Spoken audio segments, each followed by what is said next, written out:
শরৎচন্দ্র চট্টোপাধ্যায়ের কালজয়ী উপন্যাস দেবদাস অবলম্বনে নির্মিত সিনেমায় অভিনয় করে দর্শক সমালোচকদের প্রশংসা পেয়েছিলেন ঢালিউড তারকা শাকিব খান। ২০১৩ সালে মুক্তি পাওয়া চাষী নজরুল ইসলাম পরিচালিত সিনেমাটিতে তার অভিনয় নিয়ে সে সময় আলোচনা হয়েছিল।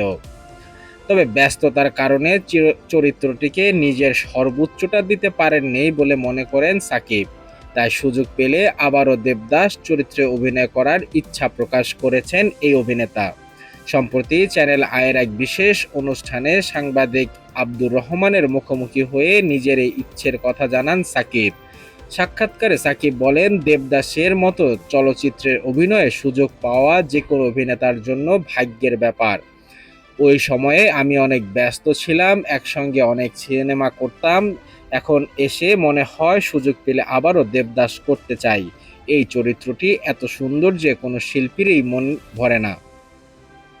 নিজের আগের কাজ নিয়ে আত্মসমালোচনা করেছেন শাকিব। তিনি জানান, বর্তমানে যেভাবে সময় নিয়ে প্রতিটি সিনেমার কাজ করেন, দেবদাস করার সময় যদি তেমন সময় নিতে পারত তাহলে চরিত্রটি আরও ভালোভাবে ফুটিয়ে তুলতে পারতেন।